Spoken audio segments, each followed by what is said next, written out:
In Ides Elysiae, I crossed paths with Cyrene and reconnected with Scrulum and Herta. They revealed that the world-bearing core flame must be secured in the world's next cycle, but Lygus would stand in our way. Only with the power of the law could we hope to oppose him.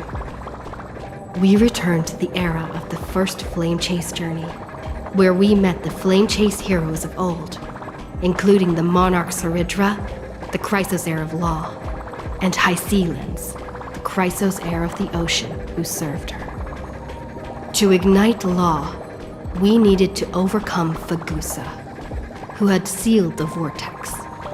However, we discovered at the rallying feast before the battle that Lygus had already forged a pact with the reigning Saridra.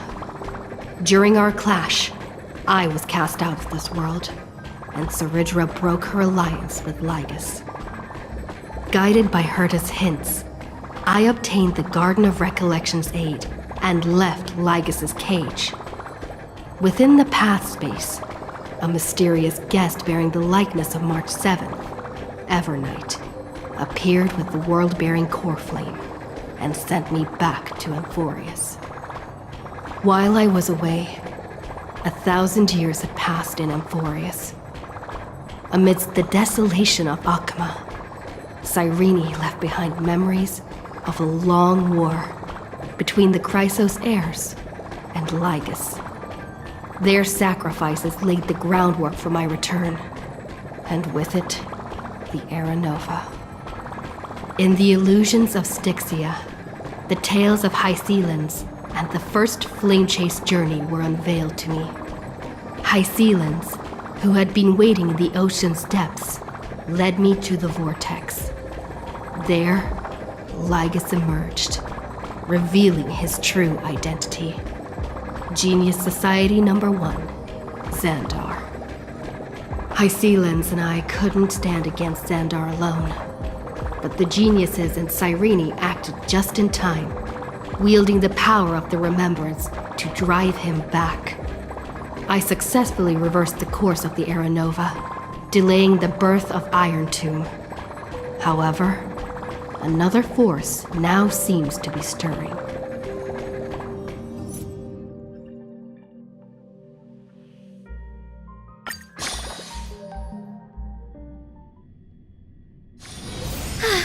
What a full day.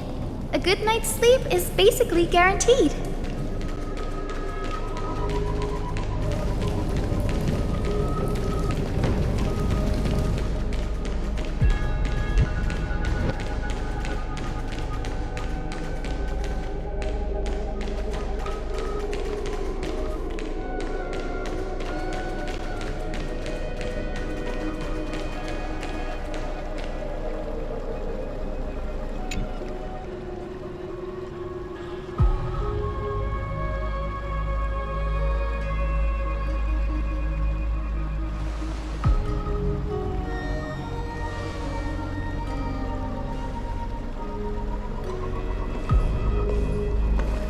I'm finally here.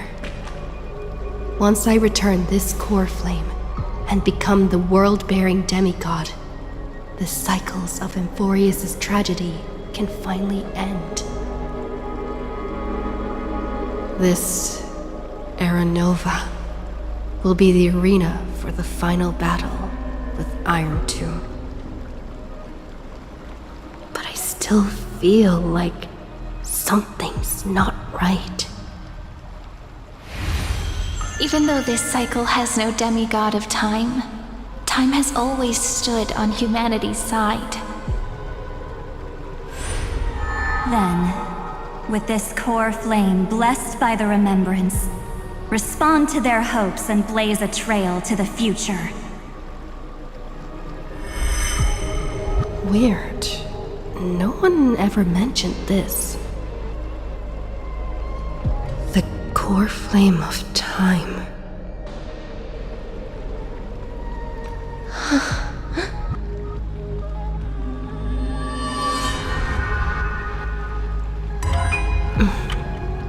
When did it get returned? You used Memoria to resist me. But did you not consider the possibility that the Remembrance and their children might have taken this opportunity to join the fray as well? Are you saying the Garden of Recollection is also getting involved in this unsavory mess? Then I welcome them. If the Memo Keepers can disrupt your little experiment of destruction, I'll give them a standing ovation. But you know deep down that they can't. In fact, the Memo Snatchers will be more of a hindrance to you. The Memo Keepers covet Amphorius's secrets, just as they covet the knowledge of every genius. In the war between the eons, the Remembrance is never the Erudition's ally. But they are certainly not an ally of the destruction either. Right now, following behind the Trailblaze, numerous cosmic powers have cast their sights on Amphorius. They all have vastly different philosophies, but the desire to survive will unite them against a common enemy.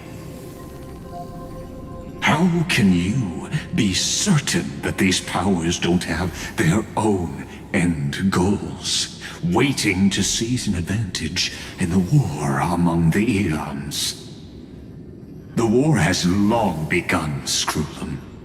Four paths will push the cosmos to its end, and the destruction is only one of them. Polka saw these ripples, but had no way of stopping them. So she founded Device 9. Dr. Primitive also took action, but he chose the wrong allies.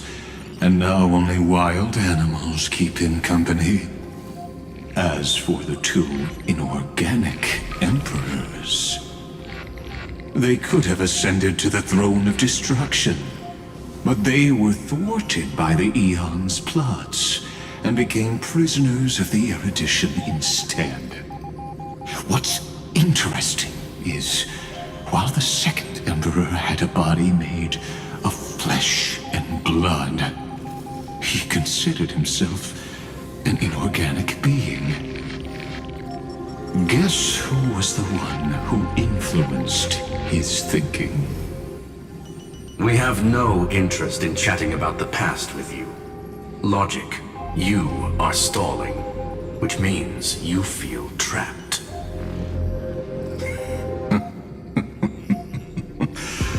Trapped. Yes, looking back, when Xandar was a human, he often felt trapped. But patience became my strongest weapon because of this. I've always waited for so long. What's a bit more waiting? You don't want to test the resolve of a dead man who's crossed thousands of amber eras. Oh, you're right. We won't get anywhere the way things are going right now. Every member of the society has their own way of thinking. And we were never going to expand your thinking through words. Since we've reached an impasse in this debate. It's my turn now, isn't it? Anaxagoras. Ah, I see. Exactly. The benefit of dealing with intelligent individuals is that there's no need to waste words. The answer is exactly as you think. Lupai Sealand's in. Let her join the final act. I'll transmute myself into a Philosopher's Stone and embed myself into the formula. And when the time comes, she needs to shatter me and scatter that stone's ashes into the ocean within the vortex. So what exactly does your formula do? Now that would spoil the climax, wouldn't it? I have 10,000 ways to torture an anti-Catheran. And in the flame chase journey that she experienced, the previous me already discovered the optimal solution. Just as that Titan made themselves at home in my brain, I can also fuse myself with your avatar through alchemy. I didn't know until I tried it, but this is simply brilliant. I can flip through a genius's databank like reading a book. Then, I will step onto the stage at the perfect moment and use the truth to end this long debate. And just as always, I'll leave the audience speechless.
You waited in the data stream for hundreds of years?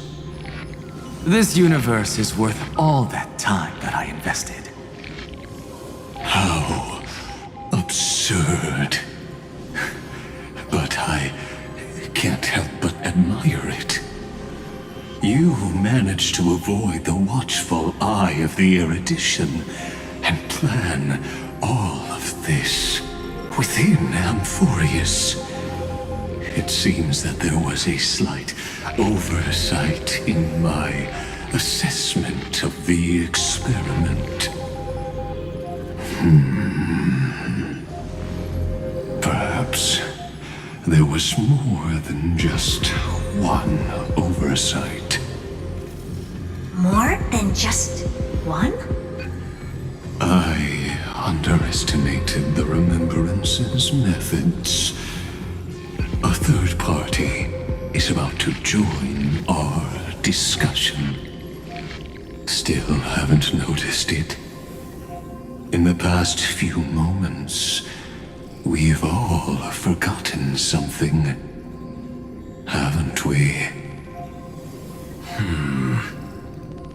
Miss Cyrene disappeared. I thought no one would notice me if I just waited at a corner of the memory zone. But I see that wasn't enough to fool you, my dear.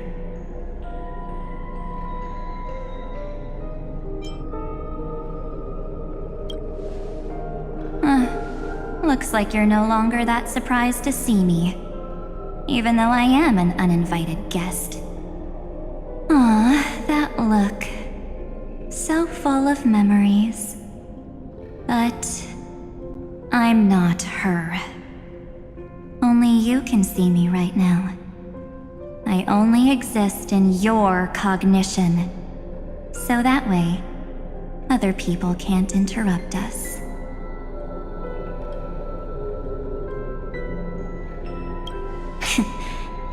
You mean, what's going on with March 7th?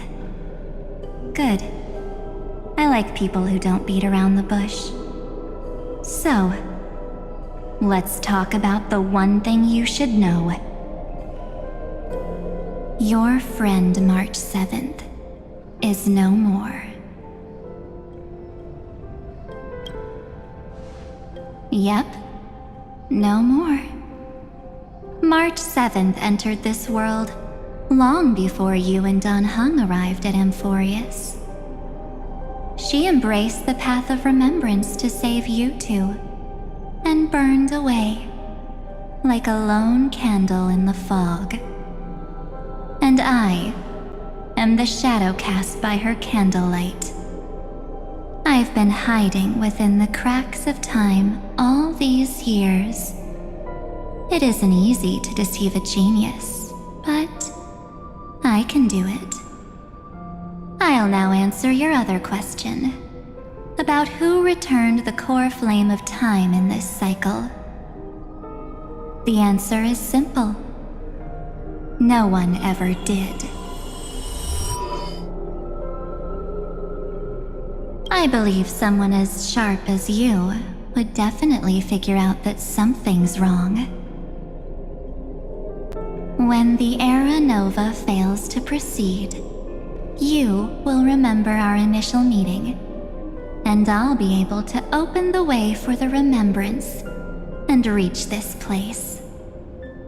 Thank you for carrying this core flame all the way to the end of the world. I expected nothing less from March 7th's trusted friend. And now, I shall claim the divine authority of time.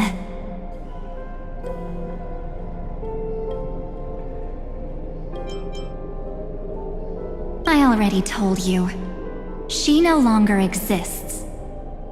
But you still have a chance to fix everything. The divine authority isn't actually all that important. What's important is that I will use it to participate in the inner workings of this world. You already have a good idea of what the Era Nova does, right? It initiates extrapolations for the next cycle, based on the World-Bearer's memories. This immutable experimental mechanism is the key to the genius's resistance against Iron Tomb. And now, I'll be lending it just a touch more help.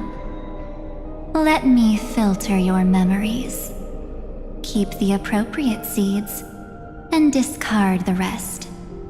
That way, we'll be able to complete an Era Nova that this world has never before seen. It won't take too long. You just need to step into the rain of sensation with me.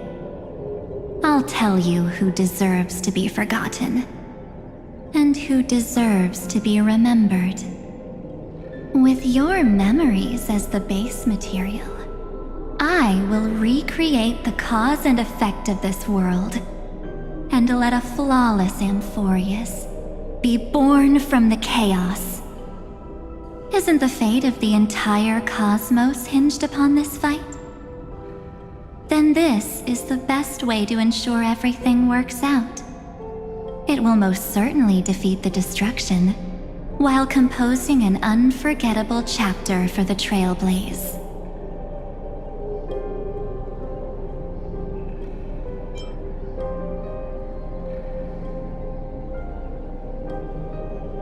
Mere mortals, flawed individuals, failed heroes. People like them cannot nurture the world, and would only become memory impurities. Yet being forgotten is the normal state of life. The universe is like a wasteland, filled with rubbish, where occasional treasures lie undiscovered. Besides, that's what March 7th wanted.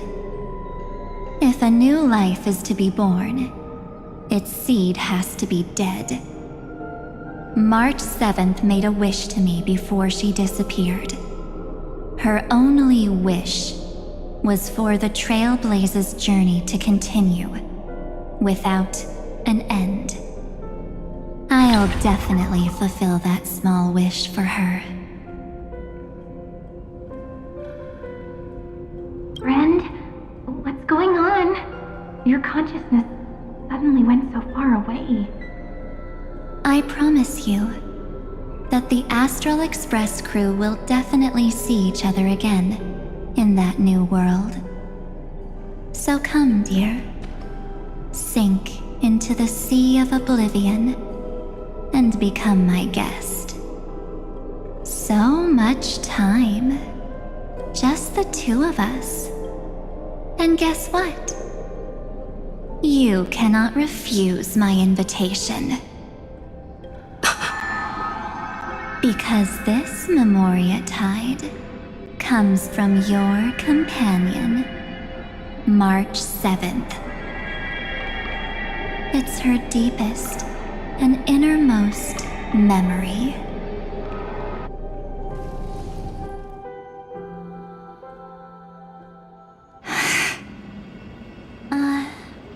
Well, I'm not actually all that surprised. I saw you ages ago, after all. It was on that night when a certain Knight of Beauty dropped by uninvited to the Astral Express.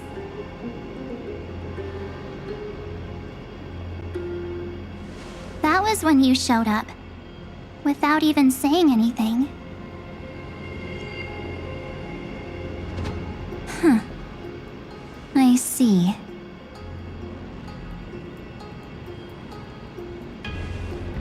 Then, do you still remember how long it has been since you entered Amphorius?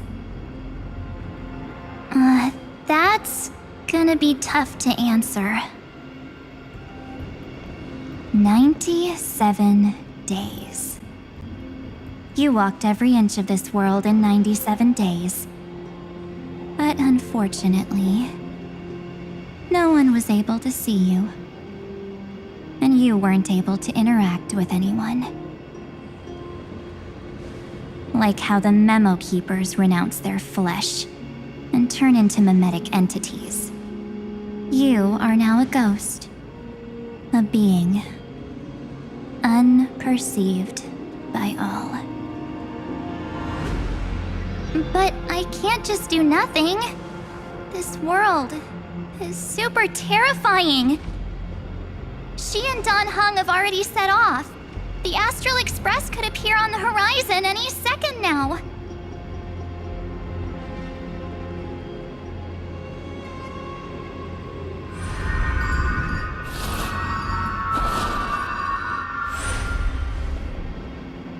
And they too will become this place's victims.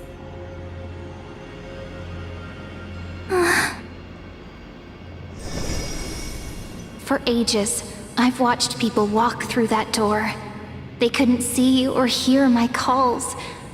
The voices beyond always promised safety, but I've never seen anyone return safely. They are all humans who got lured into this place. But these people's memories were tampered with.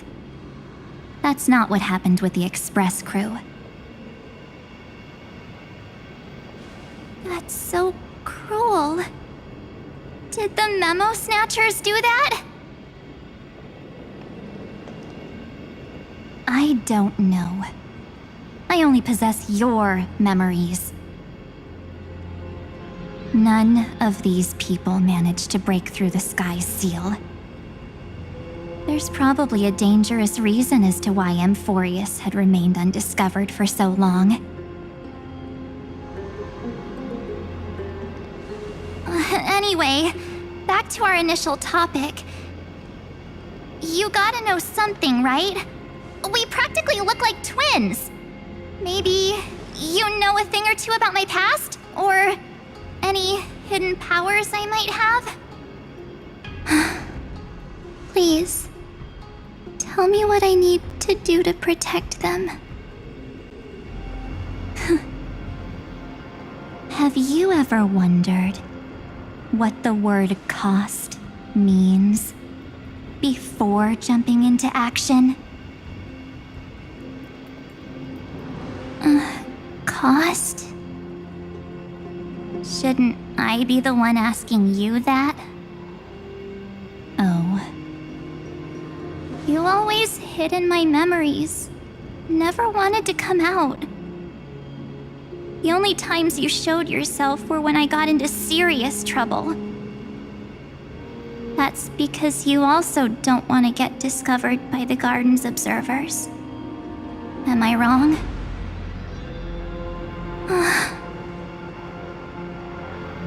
There's no one here except us. If you help me, then I'll help you.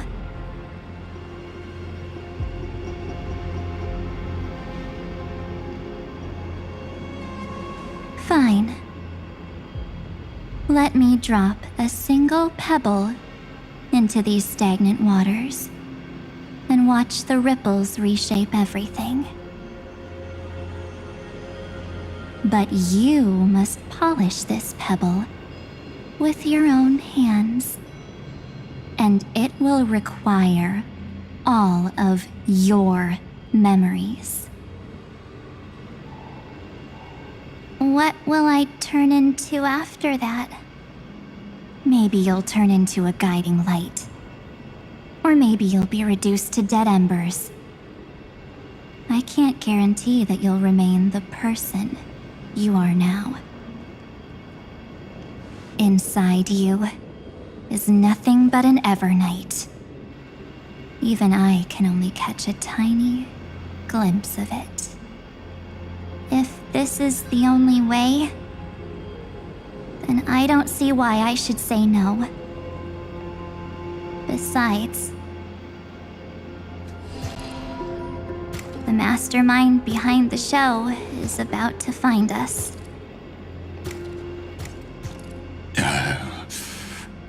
A Apologies, lost young lady, but I simply cannot allow you to keep acting as you please. So, he can't see you, huh? As expected. Or maybe he's seen through our true essence.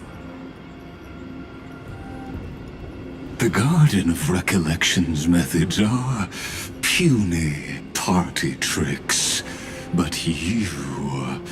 how did you overcome the ultimate protocol? Looks like we don't have time to keep talking this out. That's right. Some opportunities will never come again. Then, let's do it. Offer up all of my memories. Cast down this pebble, and let everything in this world Be swallowed by the torrents of oblivion.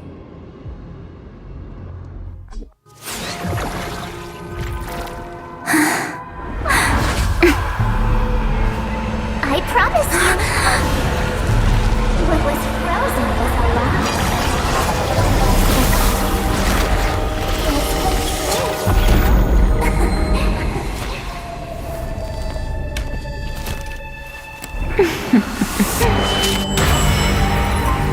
now. Let's bring the true Evernight to this world.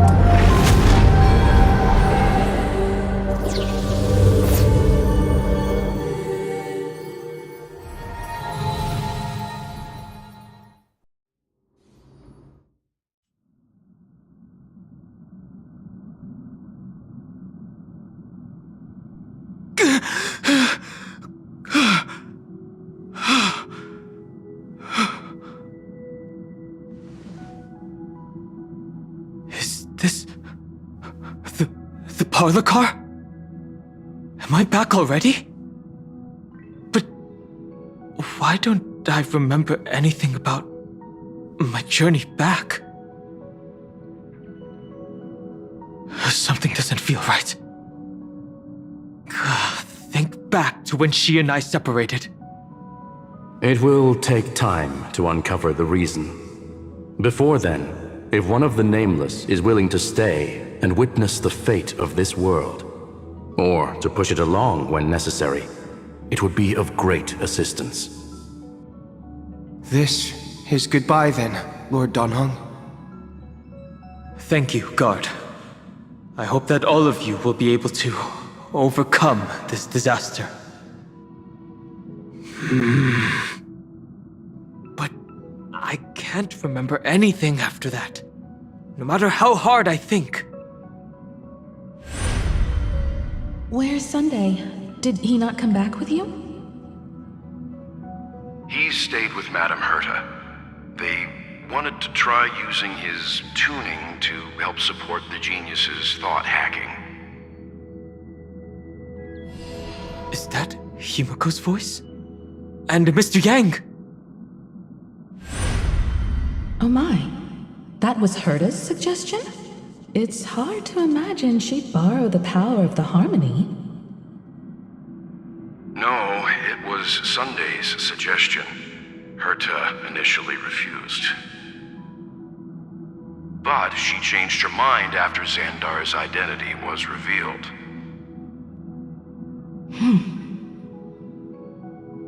And we still can't get in contact with the Xianzhou Lafu? I'm still trying, but this place is outside the interastral peace communications coverage zone, so there's a limit to what we can do. What about Aventurine's chip, the mini-transmitter? Surely it can get through to the IPC's lines. Himiko, are you all right? I've never seen you this anxious before. I'm... all right. probably just tired. Let's focus our energy on the kids. Now's not the time for distractions. Right. Unfortunately, I left that ship in the dreamscape when we departed Penacony.